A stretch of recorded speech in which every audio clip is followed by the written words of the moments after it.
My name is Emily Carter, and if you're reading this, I guess you could say I've hit rock bottom. Or maybe not. Rock bottom feels like a place where things can't get worse, but somehow they always do. Let me start at the beginning, because that's where it all went wrong. That's where he started twisting my life into something unrecognizable. It was a Tuesday morning when I first realized something wasn't right. Not just with him. No, by then, I'd already been suspicious of Ryan, but with me. With how much power he had over me without even trying. It wasn't love anymore. It was fear. Fear of being alone. Fear of losing what little stability I thought we had together. And yeah, okay, maybe fear of admitting to myself that I'd made a colossal mistake letting him into my life in the first place. The coffee shop smelled like burnt espresso and stale croissants, which normally would have grossed me out. But today, it felt comforting, familiar, predictable. Unlike Ryan, who sat across from me with his usual smug grin plastered on his face, his dark hair was messy. Not cute messy. More like I didn't bother to try messy. And his green eyes darted around the room as if searching for someone better to talk to. He wore his favorite leather jacket, the one I bought him last Christmas, and I couldn't help but feel bitter about it. So, he said, leaning back in his chair like he owned the damn cafe. You gonna pay up or what? I froze mid-sip, the lukewarm latte suddenly tasting sour in my mouth. Hey, what? Ryan rolled his eyes so dramatically I almost expected them to roll right out of his head. Don't play dumb, Em. You know exactly what I'm talking about. The money. For putting up with your ugly mug these past 2 years. My stomach dropped. My hands trembled slightly, sloshing coffee onto the table. Ugly? Was he serious? Sure, I wasn't some supermodel, but ugly? That word hit harder than I wanted to admit. But before I could respond, Ryan leaned forward, lowering his voice like he was sharing some deep secret instead of tearing me apart. Look, babe, he said, using that fake endearing tone that used to make my heart skip a beat. Now it just made my skin crawl. You're lucky I stuck around this long. Most guys wouldn't have bothered. Hell, most guys wouldn't have given you a second glance. So consider it payment for services rendered. Services rendered? What the actual fuck? I opened my mouth to argue, to tell him off, to scream in his stupid face, but nothing came out. Instead, I just stared at him, my pulse pounding in my ears. How did we get here? When did Ryan go from being the charming guy who swept me off my feet to this? We met at a mutual friends party almost 3 years ago. Back then, Ryan was everything I thought I needed. Confident, funny, magnetic. Everyone loved him. And when he turned those piercing green eyes on me, I felt special, like I mattered. We dated casually at first, meeting up for drinks or dinner, after work, texting constantly throughout the day. Slowly, though, things changed. He became possessive, jealous even. At first, I mistook it for passion. Isn't that what every girl wants? A man who cares enough to want her all to himself? But now, sitting in that dingy coffee shop, I saw the truth staring back at me. Ryan didn't care about me. He cared about control, about making sure I stayed small while he loomed large, and apparently, about getting paid for it.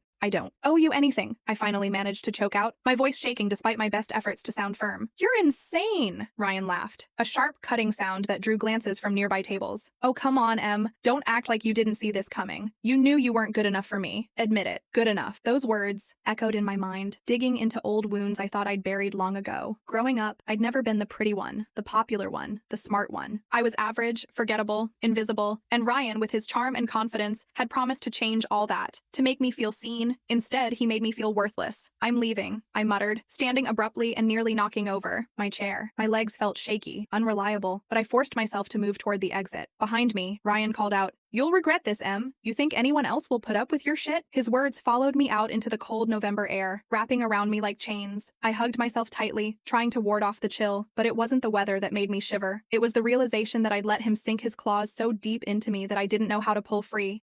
Later that night, curled up on my couch with a glass of cheap wine, I scrolled through our shared bank account. My stomach churned as I saw the transactions. Hundreds of dollars transferred to Ryan over the past few months. Rent payments, groceries, gas, all labeled under vague descriptions like personal loan or emergency funds. Money I hadn't questioned because I trusted him, because I thought we were a team. A text buzzed on my phone, jolting me out of my thoughts. It was from my best friend, Mia. "Hey, you okay? Haven't heard from you in days." Mia. God, I missed her. She'd been my rock since college, always calling me out when I needed it most. But lately, I'd pushed her away, too ashamed to admit how bad things had gotten with Ryan, too scared she'd tell me to leave him when I wasn't ready to hear it. I hesitated before typing back, "Can we meet tomorrow? Need to talk." Her reply came instantly. "Of course, whatever you need." For the first time in weeks, I felt a flicker of hope. Maybe Mia could help me untangle this mess. Maybe she could remind me of who I was before Ryan convinced me I wasn't enough. As I drifted off to sleep, one thought lingered in my mind. If Ryan thought he could break me, he was dead wrong. I might be bruised, battered, and broken, but I wasn't finished yet. Mia showed up at my apartment the next morning with 2 cups of coffee coffee and a bag of donuts from my favorite bakery. She was wearing her signature oversized sweater, the one that always made her look like she'd just rolled out of bed but somehow still pulled it off. Her curly brown hair was tied into a messy bun, and her glasses were slightly crooked, giving her this adorably scatterbrained vibe. But there was nothing absent-minded about the way she looked at me when I opened the door. "Jesus Christ, Em," she said, shoving a coffee into my hand before pulling me into a tight hug. "You look like you've been hit by a truck." I laughed,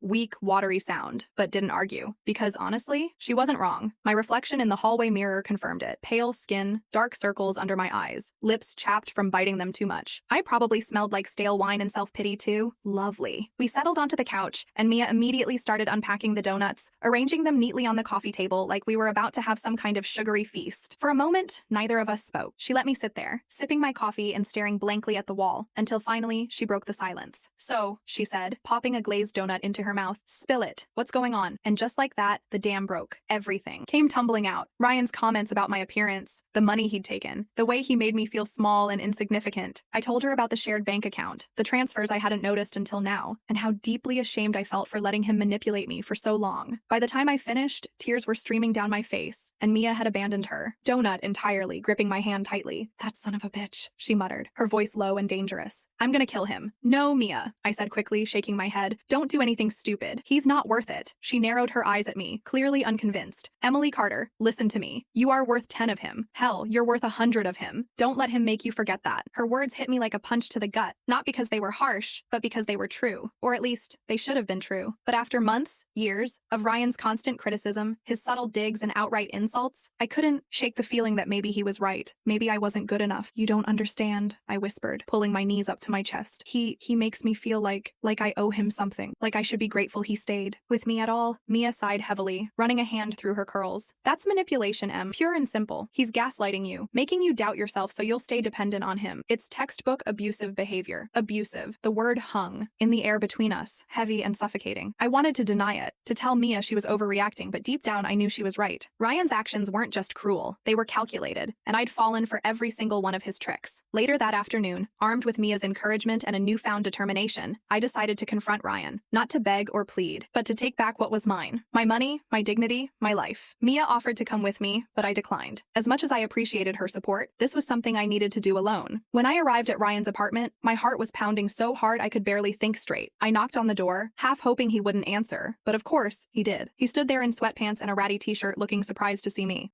Well, he drawled, leaning against the doorframe. "Didn't expect you to show your face around here again." "I want my money back," I said, cutting straight to the point. My voice wavered slightly, but I forced myself to keep going. "Every penny you took from our joint account. Transfer it back now, or I'm calling the police." Ryan raised an eyebrow, clearly amused. "The police? Really? Over a little cash? Come on, Em. Don't be dramatic. It's not a little cash," I shot back, my anger bubbling to the surface. "It's thousands of dollars. Money I worked hard for. Money you had no right to take." For a split second, I saw a flicker of uncertainty in his eyes, but it was quickly replaced by his usual smugness. "Fine," he said, shrugging. "If it means that much to you, I'll pay you back. Eventually." "Eventually isn't good enough," I snapped. "Do it now, or I swear to God, Ryan, I'll ruin you." He smirked, clearly enjoying the drama. "Oh, sweetheart, you wouldn't dare. You're too scared of being alone." His words stung, but instead of backing down, I stepped closer, meeting his gaze head on. "Try me." Something shifted in his expression then, just a tiny crack in his armor, but it was enough. Without another word, he turned and disappeared into the apartment, leaving the door open behind him. I followed him inside, watching as he pulled out his laptop and began typing furiously. A few minutes later, he slammed the device shut and tossed it onto the couch. "There," he said, crossing his arms. "Happy now?" I checked the account on my phone, confirming that the funds had been returned. Relief washed over me, but it was short-lived. This wasn't just about the money, it was about taking my power back, about proving to myself that I wasn't the person Ryan tried to make me believe I was. Before I left, I turned to him one last time. "Stay away from me, Ryan. If I ever see you again, I won't hesitate to press charges." He laughed, but it sounded hollow, forced. "Whatever you say, Em. Good luck finding someone else who'll put up with your shit." I didn't respond. I didn't need to. As I walked out of his apartment, I realized something. Ryan didn't get to define me anymore. His opinion didn't matter. His cruelty didn't define my worth. Back at my place, I collapsed onto the couch, exhausted but strangely exhilarated. Mia texted me almost immediately. "How'd it go?" "I got my money back," I replied, and I told him to stay away. Her response was instant. "Proud of you, Em. You deserve better than him. Always have." As I stared at her message, a strange sense of peace settled over me. For the first time in years, I felt like I was breathing freely. happy, like I'd finally stepped out of Ryan's shadow and into the light. But even as I celebrated this small victory, a nagging thought lingered in the back of my mind. Was it really over? Or was Ryan the kind of person who wouldn't let go without a fight? It had been 2 weeks since I confronted Ryan, and for the first time in what felt like forever, life seemed manageable. Not perfect, not by a long shot, but manageable. I'd started going to therapy, something Mia had been pushing me to do for years, and while it was uncomfortable at first, I could already feel the fog lifting. My therapist, Dr. Patel, had this calm, steady way of talking that made you believe you could actually fix your own messes. She called it rebuilding your sense of self, which sounded cheesy, but also kind of beautiful. Still, there were moments when doubt crept in. Late at night, lying awake in bed, I'd replay our confrontation over and over again. Had I said enough? Been firm enough? Would Ryan really stay away? Or was he just biding his time before he found some new way to hurt me? Those thoughts haunted me, but every morning I reminded myself of one thing. I wasn't alone anymore. Mia checked in daily, sending memes and voice notes to keep me laughing. Even my coworkers noticed a change. They said I looked lighter, happier, and maybe I was. But then, on a rainy Thursday evening, everything shifted. I was walking home from work, umbrella in hand, raindrops splattering against the pavement like tiny explosions. The streetlights flickered faintly, casting an eerie glow over the empty sidewalks. As I turned onto my block, I spotted him, Ryan, leaning casually against the brick wall outside my building. His leather jacket glistened with moisture, and his green eyes locked onto mine with predatory precision. "Hey,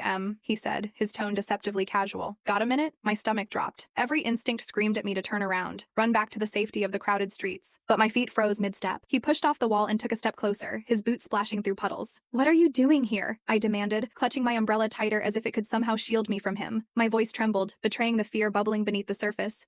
Ryan smirked, unfazed. "Relax, babe. I'm not here to cause trouble. Just wanted to talk." "Talk?" I repeated, incredulous. "You're kidding, right? You stole my money, manipulated me for years, and now you think we can just talk?" His expression hardened slightly, the mask of charm slipping ever so briefly. "Look, I know I messed up, okay? But cutting me out completely? That's cold, Em. We had something real." "Real?" I spat, my anger rising despite my best efforts to stay calm. "You think taking advantage of someone is real? Using them until they have nothing left?" He shrugged, feigning nonchalance. "Everyone makes mistakes. Doesn't mean we can't move past it." The audacity of him floored me. How dare he act like none of it mattered, like he hadn't systematically dismantled pieces of my life, piece by piece, until I barely recognized myself anymore. "No," I said firmly, stepping back toward the building's entrance. "We're done, Ryan. For good." For a moment, he just stood there, staring at me like he couldn't quite comprehend my refusal. Then, slowly, his lips curled into a smirk that sent chills down my spine. "Fine," he said softly, almost mockingly. "Have it your way. But don't come crying to me when you realize nobody else will put up with you." And with that, he turned and walked away,